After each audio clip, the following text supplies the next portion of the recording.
है कि हिंदुस्तान में मुसलमानों के साथ डिस्क्रिमिनेशन हो रहा है। मैं थोड़ी देर के लिए ये मानता हूं कि सीए बहुत खराब चीज है, थोड़ी देर के लिए मैं मानने देता हूं, वो सारे डिस्क्रिमिनेशन हो रहा है, लेकिन डिस्क्रिमिनेशन करने वाला क्या उस एक खुदा की ताकत के बाहर है जिसको मैं मानता हूं? तो कुरान मुझसे क्या कहता है? कुरान मुझसे कहता है वमा असाबकुम मिन मुसीबतिन फबीमा कसबत अयदीकुम व याफू अन कसीर, और तुम्हारे ऊपर जो भी मुसीबत आती है वो तुम्हारे अपने हाथों की कमाई हुई होती है, दूसरा नहीं ला सकता तुम्हारे ऊपर मुसीबत। क्या इसका मतलब क्या हुआ? इसका एक ही मतलब हुआ, और वो मतलब ये हुआ अपनी कठिनाइयों और परेशानियों का इल्जाम किसी दूसरे के ऊपर मत लगाओ, अपना इंट्रोस्पेक्शन करो, अपने आप को सोचो। मौलाना आजाद कहते हैं, मैं उनके अंग्रेजी ट्रांसलेशन को कोट करता हूं, कि पाकिस्तान बनने की एक ही उपलब्धि होगी, India will become an unadulterated Hindu rajya. आप बीज जब बो रहे हैं उस वक्त आप ये ध्यान नहीं करेंगे कि इसके फल क्या आएंगे?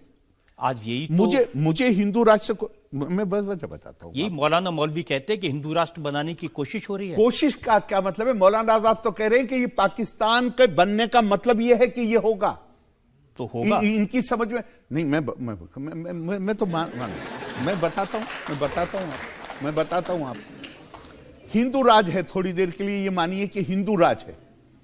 हिंदू राज में नागरिकता का कंसेप्ट क्या है? हिंदू राज में नागरिकता का कंसेप्ट एक तो मैंने आपको बता दिया कि उत्तर में हिमालय और दक्षिण में समुद्र, जो यहां रहता है, और इससे आगे बताता हूं हिंदू राज भारतेषु स्त्रिया पुरुषो नाना वर्णा प्रकृतिते नाना देव अर्चने युक्ता नाना कर्माणी कुर्वते। ये हिंदू स्क्रिप्चर से ही तो कोट कर रहा हूं ना मैं। तो उसमें क्या है? भारत की स्त्रियां पुरुष वो अलग अलग तरीके उनके हैं, अलग अलग नस्लों के वो लोग हैं, अलग अलग उनके पूजा अर्चना के तरीके हैं, अलग अलग उनके रस्म रिवाज। हिंदू राज में जिम्मी का कोई कंसेप्ट नहीं है। हिंदू राज में इसका कोई कंसेप्ट नहीं है कि अगर दूसरा आदमी आपसे अलग तरीके से इबादत करता है तो आप उसके अधिकारों को कम कर सकते हैं। है ही नहीं, है ही नहीं।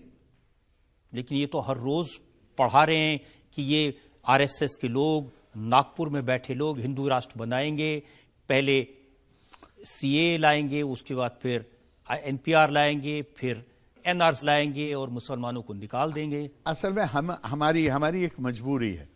हम समझते हैं कि रजत शर्मा जी ब्राह्मण है। हमारी जो किताबें हैं वो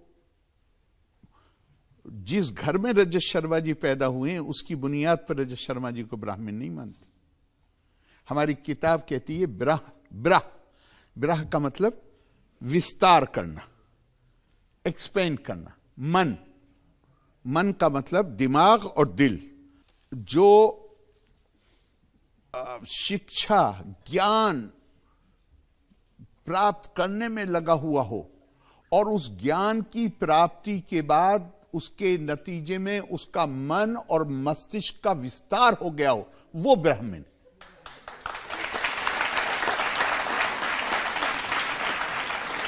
उस सेंस में आप ब्राह्मण हैं किताब के मुताबिक। इस सेंस में नहीं ब्राह्मण है आप कि आप ब्राह्मण घर में पैदा हुए, उस सेंस में आप ब्राह्मण। तो हम बहुत सारी चीजों को हम खुद तो ये ब्राह्मण आपसे ये पूछ रहा है कि ये जो मौलाना मौलवी ये समझा रहे मुसलमानों को कि हिंदुस्तान में मुसलमानों के साथ, मैं वही तो बता रहा हूं उनके साथ उनको परेशान किया जा रहा है। मैं वही बता रहा हूं। हमारे इंसान की मजबूरी ये है कि वो अपने ज्ञान और अपने तजर्बे के ऊपर नहीं उठ पाता है। चूंकि जिनकी आप बात कर रहे हैं उनके हाथ में सत्ता हो, खालिस जिनकी आप बात कर रहे हैं, तो वो तो बाकी सबको जिम्मी बना देंगे।